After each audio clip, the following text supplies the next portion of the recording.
Roll, please. Councilmember Archie. Yep. Councilmember Max. Here. Councilmember Miles. Here. Councilmember Zajac. Here. Council Chairperson Perry. Here. Okay, continuing on, made some edits to legislative item number 9. We need a motion to move forward on that item. Motion. Do I need to reread it? The motion? Relative to the council's special rules of order. Can I have a motion? Do I need to reread it? The whole motion? How would you know what changes you made? We're at the point They didn't read them yet. making the motion to amend. Yes, Councilman Archie made the motion to amend. And seconded by? I will second. Okay.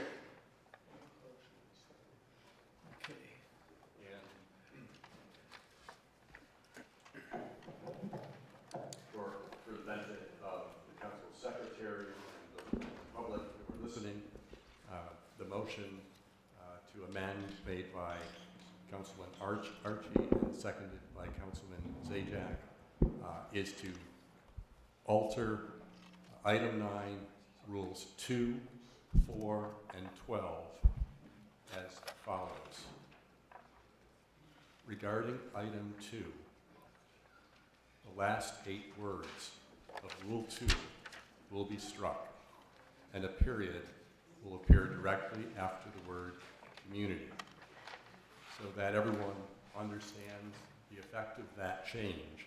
I'm going to read Rule 2 as it will be amended if approved by the council.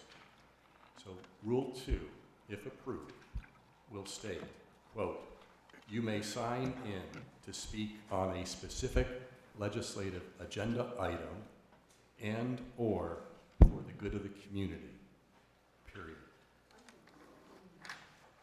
Turning now to the amendment of rule number 4.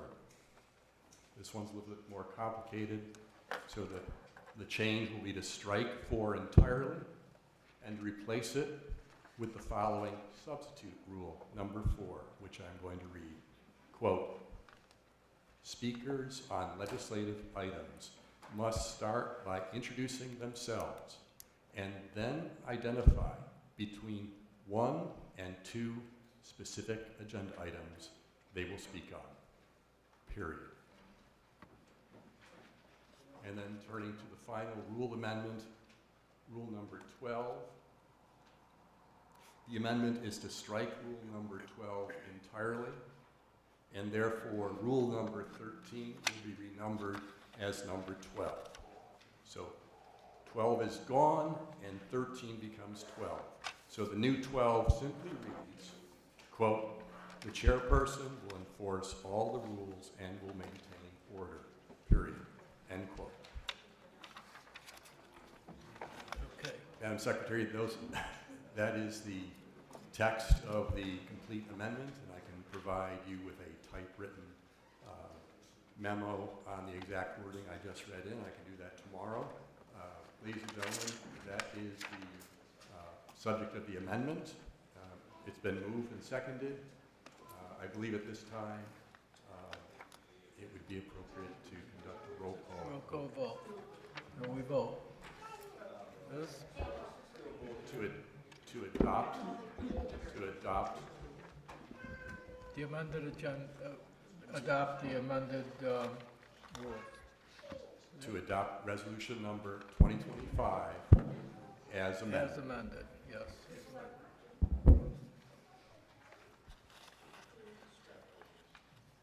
Yes, So, 12 is done completely.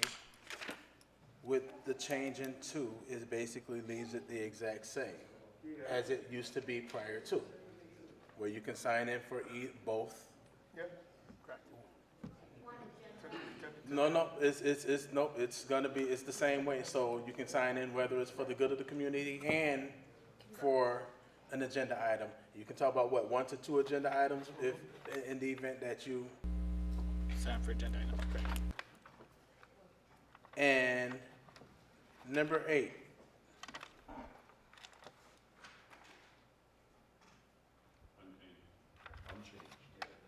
Unchanged. So that's one reason why. And so left at the discretion of us. But then what happens is it becomes a figure of favoritism, because at that point then I can say, oh well, hey, you can speak on it, but last week I didn't let someone else speak on it. No. No, that's his decision, because he's gonna enforce all of the rules, No, that's not. right? Isn't it? The chairperson will enforce all rules, and You could have been in part of that, you chose not to be part of the. only because I didn't. Liz, call the roll, please. Ready? Councilmember Archie? Councilmember Bax? Yes. Councilmember Myers? Nope. Councilmember Zajac? As amended, yes. Council Chairperson Perry? Yes. 4 yeas, 1 nay. Resolution is carried as amended. Moving on to the good of the community. Liz, do we have a list? We do have speakers on the list here. Please keep in mind when the timer goes off, we ask that you be seated.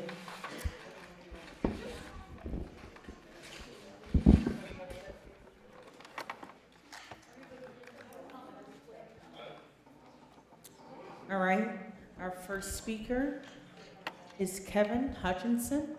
Never mind. No point. Thank you, sir. Our next speaker is Gabby Pisito. Gabby?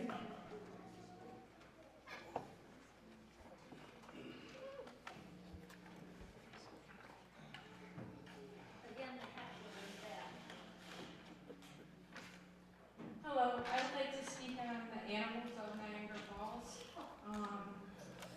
When there are animals that are loose in the falls, there is no one to contact. Niagara Falls Police tell you that there's nothing that they can do and to let the dog go. The SPCA says the same thing because there is a contract with Niagara Falls with a lady that apparently has quit and she is still getting paid. And it's not right because she's getting paid and she kills the animals and drugs them. And it's funny because when there's animals running around the falls, such as a husky, there's nothing that they can do, but if there's a pit bull, they come for the pit bull. So I just want to know where this shelter is that they say is in Niagara Falls, because anytime you call someone, they say that there's no room for the dogs in the shelter, and I think it's pretty inhumane that the city of Niagara Falls just tells you to let the dog go. If you call any other rescues, the rescues say they can't do anything because of the contract in Niagara Falls. So I'm just asking for some hope for the animals in Niagara Falls. Thank you. Our next speaker is Tamika Houston.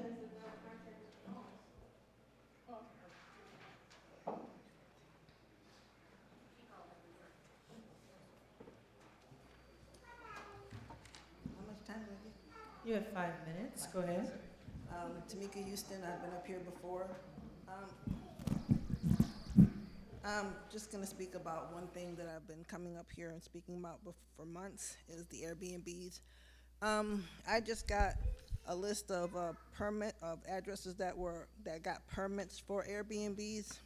It's pretty thick. It's about 30 pages, and I'm just wondering if those people will have all their paperwork completed to actually run and function as legal Airbnbs. And what first brought me up here is what was going on in my neighborhood. An Airbnb run illegally and run illegally, and people just coming through the neighborhood. My family had been in since the 70s.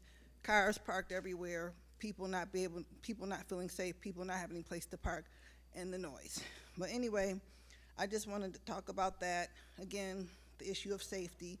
And what brought me up here was this list, because I'm thinking, where are all the residents that actually live here gonna live? Where's the housing for these people? If all these properties are being bought up to be made Airbnbs, where's the residential homes for people to buy?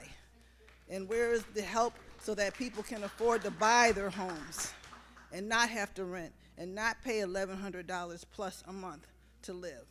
So I think, you know, our city has really failed us with that.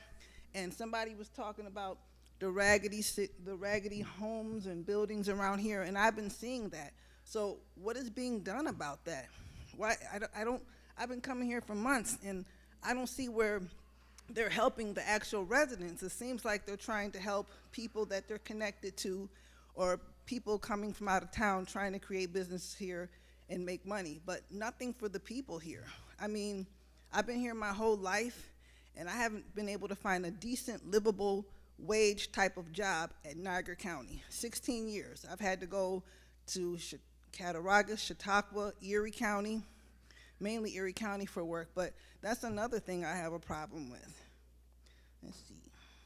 So there's no incentives for the young people to stay here and want to build here, so I feel like a lot of people, younger people are leaving, and I just like to know what's being done. Also, job creation. Where are the decent paying jobs so that these people can pay this $1,100 plus rent, or to buy a home, or be able to save to buy a home, to actually live here? I don't see any of that going on. I mean, all these agendas that they've been talking about, I don't see nothing to help people get decent paying jobs, or to help people buy homes, or to want to stay here and build. So that's another thing that's bothering me. Let's see. I think that might be it. I'm not sure. Needs income. Oh yeah. And rent should be more affordable. And also, going back to the Airbnbs, I feel like since so many are coming here, they're like decreasing well, they're making housing inequitable. I can't hardly read my home, and I'm late, it's tired. I can hardly speak because I'm tired, but anyway, they need to have more affordable housing as well. So that's all I got to say.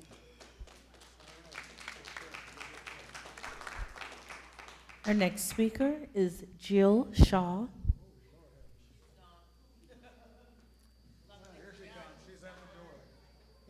Is Jill Shaw here? No? Okay.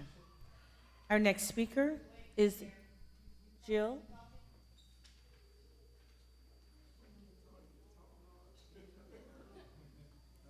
You got 5 minutes, Jim. I'm not gonna bail you out this time.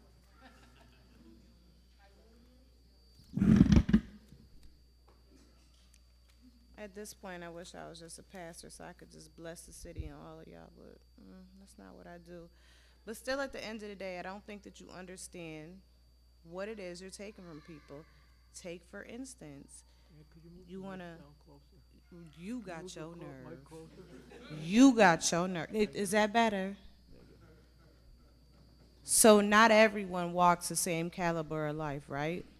So what if there's like a high functioning autistic person or a person with disabilities that still understands life, and they want to come in and they want to express themselves, but they couldn't make it last week, but they can make it today, right?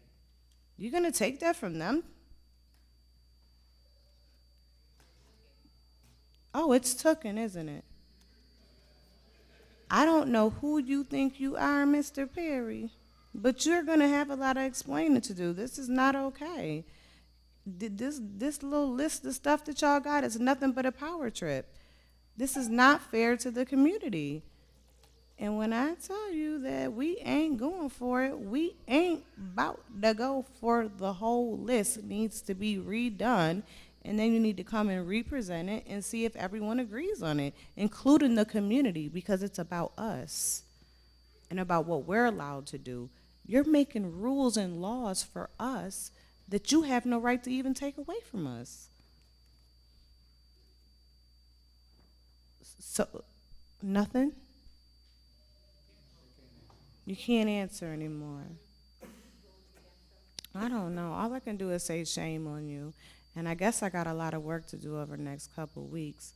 Because I can promise you, I don't care how much I gotta dig, I'm gonna make sure some of these seats is gone. Yeah, gone. Because y'all don't deserve to sit there and represent us. And most of y'all played us to get up there anyway. I don't know. Good night. And shame on y'all.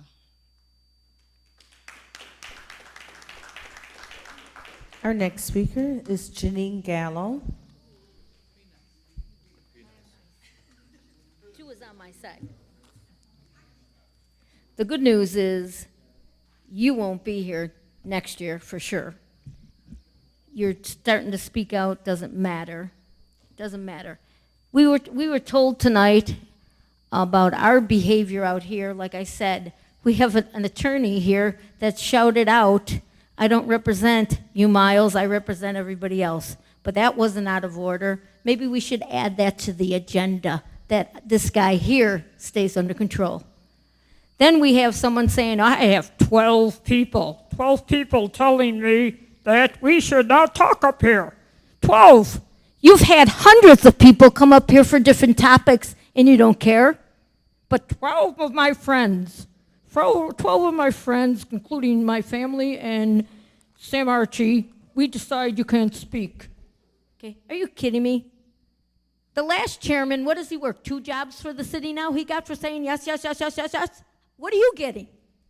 I know you're sitting there, only 5 minutes, and then I don't have to hear anymore. I will come here every 2 weeks until you are gone. And your wife threatens me again. I will file charges on her, and you can't sit there and say you didn't see it, because you did. Okay? Nobody's afraid of you, Mr. Perry. You're up there. I think you died in 1989 and no one told you. You're just like a puppet up there for the mayor. Someone who hated the mayor. I want to know what your jobs are when you're done, when your term's done. Wonder what your job is. You are probably saying, thank God I'm out of here. But you're going to continue to say yes so that you can continue your friendship with the mayor when you're gone, and that's fine. That's fine. You lied to the people. It's over with. You don't give a shit. I mean, you're up here. You are not going to get voted in. People are going to look and see, maybe from now until voting time in June, you're going to start asking questions because they want you to start speaking. But you haven't spoke for 18 months that I've been here other than saying yes. And we won't talk about morals anymore because you know what I'm talking about. Okay? And you shouldn't be up there. You should spend time with your family. And Mr. Archie, I applaud you. At least, I know you get heckled sometimes, but at least you do your homework, you give your opinion, and you vote what you want. Do I like it every time? No. But at least you have an answer to it. You, I don't know what you're going to do without her next year telling you what to do. You don't even know how to run this. If you knew how to run this, there wouldn't be all these problems. And then, you know, where's the dog shelter that you insisted? You were so worried about them. You're going to worry about them April 28th? You're going to worry about them then? You should all really, really, really be ashamed and get rid of him. My God.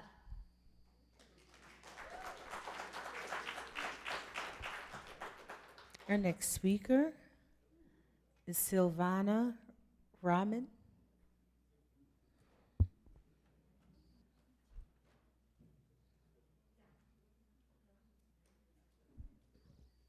Hello, my name is Silvana Rahman, and I'm a proud resident of Niagara Falls for the past 5 years. I have been seeing what's going on, and there's obvious that there's a divide between the people and the council members, maybe not all of them, and there's even division within the council members. And I feel we need to come to a middle ground and meet each other. Now, I've been a software engineer for the past 7 years. I've been working out of Niagara Falls, and I have decided to run for city council this term because I genuinely want change. I am from the people, for the people. I want to work with the establishment for the people, but my end goal, my service is to the people. Now, who are my people? Every single person in this room is my people. every single color, every single ethnicity, every single religion. They're all my people. They're all helping me. They all helped me to get where I am today. So now what this is doing is I see there's a divide. People are voting yes on a certain topic and no on certain topic, and the residents of Niagara Falls clearly disagree. I want to come in and see where I can provide a middle ground to both sides. And I want to do it respectfully. I want to do it graciously. Now, I'm just coming in just to come in to expose myself, what I stand for. I stand for the people, and I stand for working with the establishment if they work with me for the people. I know every single person that ran for city council or for any other position said the same thing. They all said the same thing. I'm for the people. I care about you. I'm here to listen. And why am I different? Why am I any different? What makes me different? Well, action speaks louder than words. So you're gonna see me out here. You're gonna see me being one with the community, trying to help the community, regardless of whether I win or not. Because my journey starts here. My journey didn't start here. It started way back, and I was doing a lot of things for the community even before I joined politically. But now I'm getting into politics because I feel the people of Niagara Falls has lost hope. They have lost hope. My brothers and sisters have lost hope. By brothers and sisters, I mean people from all races, all religion, from every single community in Niagara Falls. So I'm here to bridge that gap. I'm here to bridge that gap from the Asian community to from all the other community that is in Niagara Falls right now. I don't want any division. I want all of us to work together. I'm all about unity. I'm all about inclusivity. I want to work with everybody, and I'm here for the people to work with the establishment. And the deadline is about April 3rd. I'm still collecting registered Democratic signatures for my petition. If anybody is here that's a registered Democrat, please feel free to reach out to me before you leave.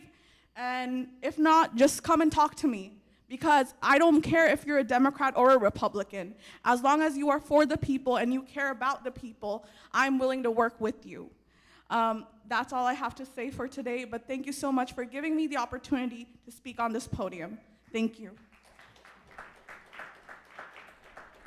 Our next speaker is Jada Kennedy. Jada?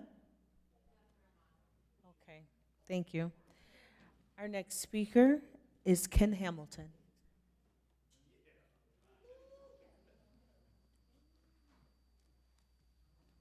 Ken Hamilton, 100th Street, LaSalle. By the way, your clerk is doing a wonderful job. Thank you. The basis of our foundation here in these United States is the democracy that was once found in Greece thousands of years ago. It was called the Agora. It was the marketplace. That's where everybody in these little small towns got together and decided their own destiny with each other. Out of that came the democracy that we have today. And the foundations of that democracy, even though they don't necessarily apply to anything really in the Constitution of the United States, except for the United States, our state has constitutions. And invested in those are the freedom of speech. I have to say this. I have been coming to city council meetings for 46 years. I've probably written more resolutions for council people than all of the resolutions that you guys have put together. Every street in the city of Niagara Falls that's named after an African American, I did it. I put the kite festivals together. I helped build the monument. I helped build schools. I mean, my resume just covers everything, and it's because of my job in the Navy. I was an operations specialist who know how to understand systems and get things done literally all by myself for the most part. It's been a big detriment because I didn't have other people coming along with me. I'm listening to what you guys have said in that last resolution that you finished, and that nothing that you have done thus far is going to fix the problem that you have, because the problem is not in any procedure. The problem is the fact that our city charter calls for committees that you guys are supposed to establish and you're supposed to sit on those committees about the different parts of the government. That's not happening. You're depending on one fella to school you on what you're supposed to do. We are supposed to have you guys finance, you on public buildings, et cetera, and each of you on different committees that are already in the charter. And you're supposed to become experts of that and supposed to have access to all of the department heads that aren't here. And you don't even know what your jobs are. If you're not doing that, you do not know what your jobs are. Nobody could come in here in a city like Niagara Falls, which is one of the most diverse places in all of America. Believe me, I have lived every place from Philadelphia, New York City, San Diego, all over. I know and understand governments, and I know what works best. Nothing that you've done tonight is going to fix Niagara Falls. If you start to look at the way that the county's government is configured, it's a committee form of government, just like this. And each of the legislators have a group of departments over which they sit, and they manage these departments. And so when they come together and their committee of the whole, which is what that room was, and the way that the government ran when I first got here, and if you think that it was, listen, I'll tell you, even back then, they got things done, but the reason that was coming even back then is because Jerry Springer wasn't on the air. You would have watched this. It was the best show in Niagara Falls to watch these people govern. But they governed. And there was one woman, her name was Catherine Galanka. I was with Fred Brown and the Highland Group, and they wanted me to be the spokesperson because they think I know how to speak.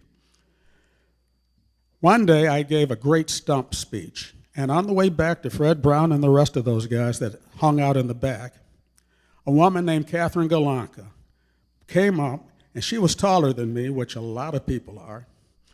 She stood over me, and she grabbed me by the arm, and she said, "Mr. Hamilton, you are always talking about Highland Avenue, but you have to focus more than on just Highland Avenue because it's a bigger thing." She was the most transformational person that I've ever met in Niagara Falls, and that's what I have done. Focused on Niagara Falls, its government, the county. I ran for state senate. I've run for a couple of offices. Didn't make it because the people just didn't understand what their government is supposed to be doing and how they're supposed to be doing it.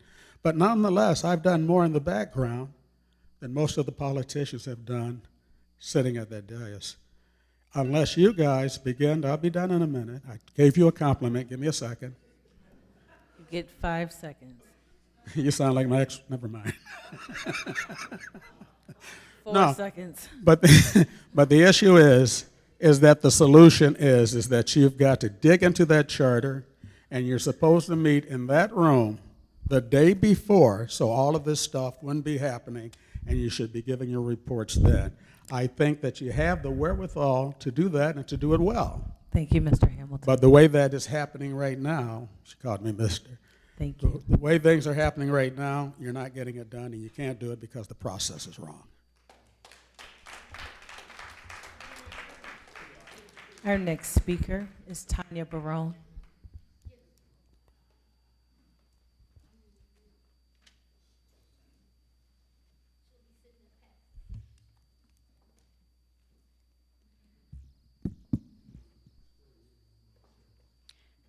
Tanya Barone, candidate for City Council, running as a Republican. My concerns are the budget and items that were found previously in my FOIL request. So I eventually got records for everything that was paid out to our dog shelter in Grand Island up until July of 2024. 2024. Forgot what year it was. It's been a night. So I want to note the clerk's report of the item additional dogs, $1,416. According to my records, everything listed under additional dogs is anything over 17 dogs, which is typically the $37 a day per dog that's paid out over 17.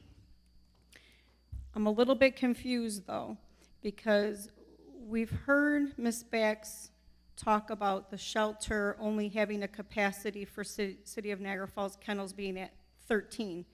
We also thought maybe it was a mistake that she misspoke, but then I also have a recording of our dog control officer also making the same mistake with a resident when he answered the door at the shelter in his uniform. So I'm starting to think that maybe Suite 3 only holds 13 dogs. So I'm a little confused of how she gets paid for additional dogs over 17. Where are our city dogs? If they're not in Suite 3, whose kennels are they in? Because there's only so much space in Suite 3. I would really love to know if anyone visited there and they can actually do a count of how many kennels we do have there. They're supposed to be tagged. Suite 3 the kennels are so big, and if you do the dimensions of the actual Suite 3, they can only fit so many. So that's one thing. And I'm very confused because on her website, when I was doing my FOIL request to find out where our animals were going, I eventually got records. All of the disposition reports were blank. They're supposed to be filled out according to Department of Agriculture and Markets laws. The only time they were filled out was when an owner picked up a dog. The owner of the shelter conveniently changed her website to say, and I have screenshots of it, because she would conveniently change it every time I'd ask questions. It said, all of the dogs, the shelter dogs, after their 3 to 5 day stray hold, are transferred into Rescue Buffalo or another registered shelter, a foster. So that makes me wonder why we're paying for Rescue Buffalo dogs in those kennels if they've never left, especially those additional dogs. And now today I check her website and it's something different. It's odd. Maybe that's because she's canceled her contract and she's not really taking any dogs right now. But it's interesting how our money just flies out the door with no accountability, no transparency, and how she's paid a month in advance. And we still haven't figured out if she was paid 6 months in advance from July till December, because no one will answer it and nobody has copies of those checks that were written, or maybe that one check that was written. It's interesting that none of our dogs were trackable, and even the Department of Agriculture and Markets said that they were changing the laws, and it doesn't matter if it's a shelter dog or a rescue dog, they're going to be able to check. By her saying they're all Rescue Buffalo dogs, when Department of Ag and Markets goes in there, she doesn't have to show them any paperwork. She just says, I don't have any, they're all Rescue Buffalo dogs, and they have to walk out. I don't know if you guys realize that or not, but she only has to show paperwork for whatever municipal dog's there, and it's been convenient that they've all been Rescue Buffalo dogs. So we're paying over $20,000 a month for that. Thank you, Tanya. Our next speaker is Vincent Cawley. Vincent?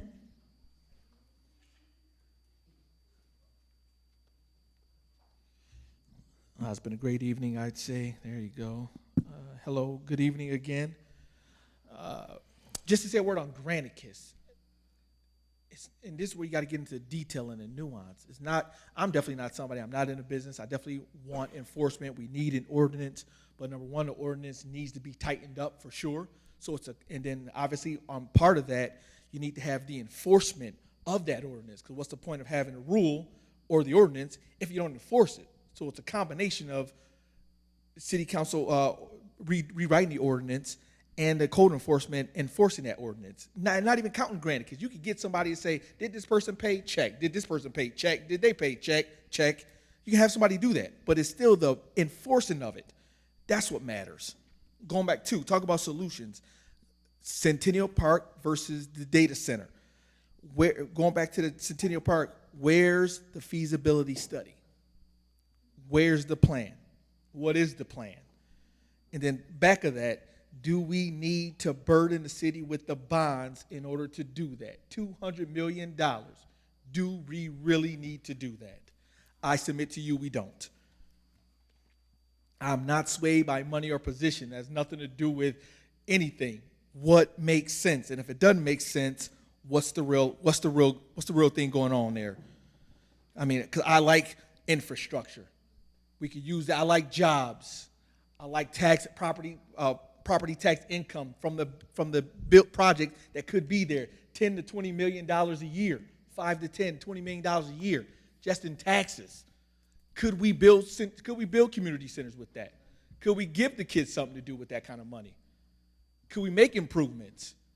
Can we do that kind of stuff with $5 to $10 million a year? I submit to you we can, but we have to let the project go through first. And if they don't want to do it, then that's on them. Then we can prove to ourselves, hey, look, they're not doing anything else again.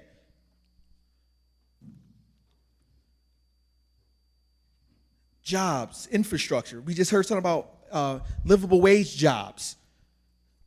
Let the people invest. There are people out there that want to invest in Niagara Falls. We have the electricity. We have the climate. We have the name.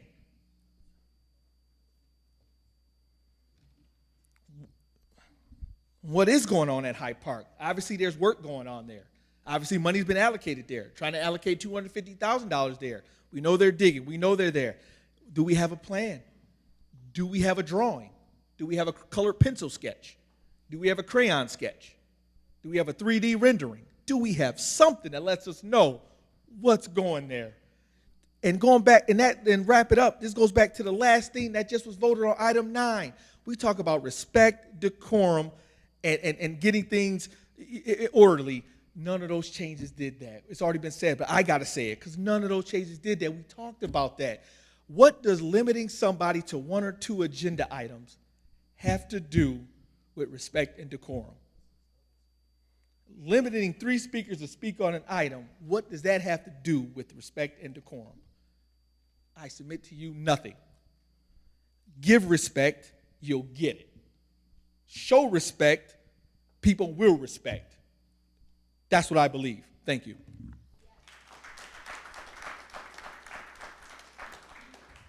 That is our last speaker for the evening.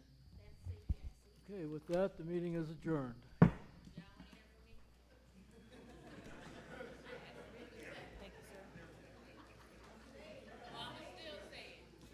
a quick picture of your thing.